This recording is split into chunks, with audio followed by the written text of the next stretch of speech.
Hi, എല്ലാവർക്കും എൻ്റെ പുതിയൊരു വീഡിയോയിലേക്ക് സ്വാഗതം. കുറച്ച് നാളായി വ്ളോഗ്സും കാര്യങ്ങളെല്ലാം നിർത്തി വെച്ചിരിക്കുമായിരുന്നു. വ്ളോഗ്സ് മാത്രമല്ല, പഠിത്തവും കുറച്ച് നാളായിട്ട് നിർത്തി വയ്ക്കേണ്ടി വന്നു. അപ്പം ഇനി വ്ളോഗൊന്നും എടുക്കണ്ട എന്നായിരുന്നു എൻ്റെ തീരുമാനം. പഠിക്കേണ്ട ആവശ്യമില്ല എന്നായിരുന്നു എൻ്റെ തീരുമാനം. പക്ഷെ അതൊക്കെ മാറ്റേണ്ടി വന്നു. അപ്പം അതൊക്കെ ഒന്ന് പറഞ്ഞിട്ട് ഒരു വീഡിയോ എടുക്കണം എന്ന് വിചാരിച്ചിട്ട് എടുക്കുന്ന വീഡിയോ ആണിത്. അപ്പം ആരും എൻക്വയറി ഒന്നും ഇട്ടിട്ടില്ല എന്താ വീഡിയോ ഒന്നും ഇടാത്തത്, അല്ലെങ്കിൽ അത്രയ്ക്ക് വർത്തായിട്ടുള്ള ഒരു വീഡിയോയും വ്ളോഗ്സൊന്നും ആയിരുന്നില്ല എൻ്റെത്. എങ്കിലും എനിക്ക് മനസ്സിനൊരു സാറ്റിസ്ഫാക്ഷൻ കിട്ടുമായിരുന്നു. പഠിക്കുന്ന കാര്യങ്ങളൊക്കെ ഇങ്ങനെ വീഡിയോ എടുത്തിടുമ്പം നമുക്ക് പഠിക്കാൻ ഒരു പ്രചോദനമാകുമായിരുന്നു. അങ്ങനെയാണ് ഈ വ്ളോഗൊക്കെ സ്റ്റാർട്ട് ചെയ്തത്. അതുകൊണ്ടൊന്നും അല്ല നിർത്തിയത്, മറ്റ് പല കാരണങ്ങളും കൊണ്ട് നിർത്തേണ്ടി വന്നതാണ്. ഈ അടുത്തൊരു വീഡിയോ ഞാൻ കണ്ടായിരുന്നു ഒരു സാറിൻ്റെ. എനിക്കറിയില്ല, പേര് പോലും എനിക്കറിയത്തില്ല, ഞാൻ സബ്സ്ക്രൈബ് ചെയ്തിട്ടില്ല, അതുകൊണ്ട് എനിക്ക് അറിയില്ല.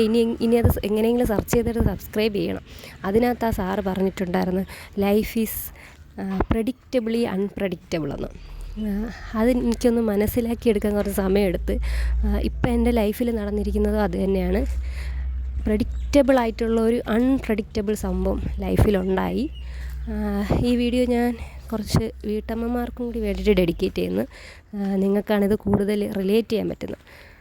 അതായത് നമുക്ക് ലൈഫിലൊരു ടൈമുണ്ട്, നമുക്ക് പഠിക്കാൻ ഒട്ടും സമയം കിട്ടാത്ത ടൈം. അതിൽ നിന്ന് നമ്മൾ എങ്ങനെയെങ്കിലും ടൈം കണ്ടെത്തി പഠിക്കും, അങ്ങനെയൊക്കെ. അപ്പം ഞാനും അങ്ങനെ തന്നെ ആയിരുന്നു. പക്ഷേ എനിക്കുള്ളൊരു പ്ലസ് പോയിൻ്റ് എന്ന് വെച്ച് കഴിഞ്ഞാൽ എനിക്ക് പഠിക്കാൻ സമയം ഉണ്ടായിരുന്നു. ഇത് കാണുന്ന എൻ്റെ മോളാണ് കേട്ടോ. നമ്മളിവിടെ കോവിലിൽ പോയപ്പോൾ എടുത്തതാണ്. അവളിപ്പോൾ 1.5 വയസ്സായി, ഓടി നടക്കുന്ന കുട്ടിയാണ്.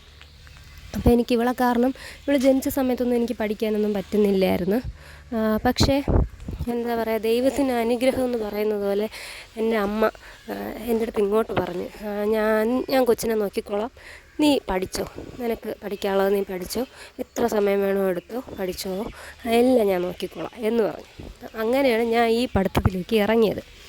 അങ്ങനെയാണ് ഞാൻ വ്ളോഗൊക്കെ ഇടാൻ തുടങ്ങിയത്. കാരണം എനിക്ക് അത്രയ്ക്കും ടൈം കിട്ടുമായിരുന്നു.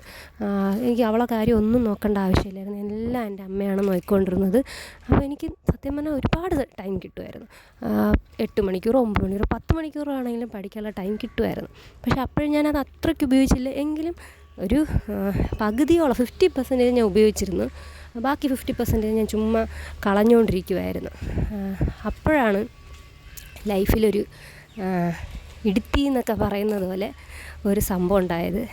അമ്മയ്ക്ക് വയ്യാതാവുക എന്ന് വെച്ച് കഴിഞ്ഞാൽ ഞാൻ കൂടുതൽ ഡീറ്റെയിൽസ് ഞാൻ പറയുന്നില്ല. പക്ഷേ അവളെ നോക്കാൻ പറ്റുന്നില്ല അമ്മയ്ക്ക്. അങ്ങനത്തെ ഒരവസ്ഥയാണ്. അമ്മയെ ഞാൻ നോക്കേണ്ട അവസ്ഥയാണ്. ഞാൻ മാത്രമല്ല, എൻ്റെ ഫാമിലിയിലുള്ള എല്ലാവരും കൂടി ചേർന്ന് അമ്മയെ ഇപ്പം നോക്കിക്കൊണ്ടിരിക്കുകയാണ്. അങ്ങനെ ഒരു അൺപ്രെഡിക്റ്റബിളായിട്ടുള്ളൊരു കാര്യം എൻ്റെ ലൈഫിലുണ്ടായി. അപ്പോൾ ആദ്യം ഞാൻ വിചാരിച്ചു ഇതിൻ്റെ ഇടയിൽ കൂടെ തന്നെ പഠിച്ച് നമുക്ക് ആ കഷ്ടപ്പാടിൻ്റെ ഇടയിൽ ഹാർഡ് വർക്ക് ചെയ്ത് നമുക്ക് നേടാമെന്നൊക്കെ വിചാരിച്ചു. പക്ഷേ അതൊട്ടും നടക്കാത്ത കാര്യമായിരുന്നു. കാരണം കുഞ്ഞിനെ നോക്കി, വീട്ടിലെ കാര്യങ്ങളൊക്കെ നോക്കി, എല്ലാം കഴിഞ്ഞ് നൈറ്റ് ഇരുന്ന് പഠിക്കാമെന്ന് വെച്ചാൽ എനിക്കത് ഭയങ്കര സ്ട്രെസ്സായിരുന്നു. ആ സ്ട്രെസ്സ് എനിക്ക് ഒരിക്കലും ഹാൻഡിൽ ചെയ്യാൻ പറ്റാത്ത ടൈപ്പ് സ്ട്രെസ്സായിരുന്നു. അപ്പം പിന്നെ ഞാൻ തന്നെ വിചാരിച്ചു, വേണ്ട, ഇത്ര സ്ട്രെസ്സൊന്നും തലയിലെടുത്ത് വയ്ക്കേണ്ട ആവശ്യമില്ല. കുറച്ച് ഈ എക്സാം അങ്ങ് പോട്ടെ, ഇനി അടുത്തൊരു എക്സാം വരുമല്ലോ, അപ്പോൾ അത് നോക്കാം, ഈ ഒരു ഇതങ്ങ് പോട്ടെ എന്ന് വിചാരിച്ച് ഞാൻ വിട്ടേക്കുമായിരുന്നു. അങ്ങനെ ഞാൻ എല്ലാം അടച്ച് പൂട്ടിയ ബുക്കൊക്കെ എടുത്ത് ഞാൻ എവിടെ കൊണ്ടിട്ട് അങ്ങനെയൊക്കെ ഇരിക്കുകയായിരുന്നു. ഇനി വേണ്ട, കാരണം 1 മാസമേ ഉണ്ടായിരുന്നുള്ളൂ. നവംബർ 20-നായിരുന്നല്ലോ എക്സാം. അങ്ങനെ ഒന്നും വേണ്ടാന്ന് വിചാരിച്ച് ഞാൻ എല്ലാം കളഞ്ഞ് ഒരാഴ്ച ഞാൻ ആ ഒരു ഫ്ലോയിൽ അങ്ങനെ പൊക്കോണ്ടിരിക്കുമായിരുന്നു. അപ്പോഴാണ് അടുത്തൊരു അൺപ്രെഡിക്റ്റബിൾ ആയിട്ടുള്ള കാര്യം ഉണ്ടാകുന്നത്, ഉപതെരഞ്ഞെടുപ്പ്. ഈ ഉപതെരഞ്ഞെടുപ്പൊക്കെ നേരത്തേക്ക് പറഞ്ഞു, എങ്കിലും ഞാൻ ഇതിനെക്കുറിച്ചൊന്നും നോക്കുന്ന പോലും ഇല്ലായിരുന്നു. ഒരു പെയ്ഡ് ക്ലാസ്സിന് ജോയിൻ ചെയ്തിട്ടുണ്ടായിരുന്നു, പക്ഷെ അതൊന്നും ഈ പറഞ്ഞ സമയത്ത് നോക്കുന്നില്ലായിരുന്നു. അതുകൊണ്ട് ഒരു കാര്യങ്ങളും അറിയണില്ല. പെട്ടെന്ന് എന്തോ ഒരു യൂട്യൂബിൽ ഇങ്ങനെ ചുമ്മാ കണ്ടുകൊണ്ടിരുന്ന സമയത്താണ് ഒരു വീഡിയോ കാണുന്നത്, ഉപതെരഞ്ഞെടുപ്പ് കാരണം എക്സാം മാറ്റി വെച്ചു. അപ്പോൾ ഈ 2 എക്സാമാണ് മാറ്റി വെച്ചത്. അതാദ്യം കണ്ടില്ല, ഏതോ എക്സാം മാറ്റി വെച്ചു, ഞാൻ നോക്കിയിട്ടുമില്ല. എന്തോ ഒരു ഇതിന് ഈ വാട്സപ്പ് തുറന്ന് നോക്കിയപ്പം പെയ്ഡ് ക്ലാസ്സിൻ്റെ ഗ്രൂപ്പിൽ കിടക്കുവാണ് ഇത് എക്സാം മാറ്റി വെച്ചു എന്നുള്ളത്. സത്യം പറഞ്ഞാൽ അപ്പോഴും മനസ്സിൽ ദൈവം നമുക്ക് വേണ്ടിയിട്ട് എന്തോ ഒരു ഇത് ഇട്ട് തരുവാണല്ലോ എന്നുള്ളൊരു തോന്നൽ. ഞാൻ ദൈവവിശ്വാസിയാണ്, എല്ലാവരും അങ്ങനെ ആയിരിക്കണമെന്നില്ല, ഞാൻ ഒരു ദൈവവിശ്വാസിയാണ്. അപ്പം ഞാൻ ഇതിനു മുമ്പ് ഒരുപാട് എക്സാംസ് ഇതിനേക്കാളും ടൈം കിട്ടിയപ്പോഴൊക്കെ ഞാൻ പ്രിപ്പയർ ചെയ്തിട്ട് എനിക്കിങ്ങനൊരു അവസരം ദൈവം തന്നിട്ടില്ല. പക്ഷേ ഇതാദ്യമായിട്ടാണ് ഇങ്ങനൊരവസരം. അന്ന് ഈ എക്സാമിന് പ്രിപ്പയർ ചെയ്ത് തുടങ്ങിയപ്പോൾ എൻ്റെ കയ്യിൽ എത്ര ടൈമാണോ ഉണ്ടായിരുന്നത് അത്രയും ടൈം എന്നെ ദൈവം എനിക്ക് ഫ്രണ്ടിൽ കൊണ്ടിട്ടൊക്കെയാണ്. ഇപ്പോഴും അതുപോലത്തെ അവസ്ഥയാണ്. അപ്പോഴാണ് ഞാനൊരു കംബാക്ക് നടത്താം എന്ന് വിചാരിച്ചത്. അപ്പോഴാണ് ഈ യൂട്യൂബ് എടുത്ത് നോക്കിയപ്പോൾ കുറേ പേരൊക്കെ എൻ്റെ ഏതൊക്കെ വീഡിയോയ്ക്ക് 1K ഒക്കെ വന്നിട്ടുണ്ട്. അപ്പോൾ അതൊക്കെ കണ്ടപ്പോൾ ശരി, ലൈഫിൽ ദൈവം നമ്മളെ കുറച്ചൊക്കെ സപ്പോർട്ട് ചെയ്യുന്നുണ്ട്. അപ്പം നമ്മളും അതിനുള്ള എഫേർട്ട് നമ്മൾ കാണിക്കണം. ഇപ്പോഴത്തെ എൻ്റെ ഒരു അവസ്ഥ എന്ന് വെച്ചാൽ എനിക്ക് ഒരുപാട് ടൈമില്ല, പക്ഷേ എനിക്ക് പഠിച്ചേ പറ്റൂ.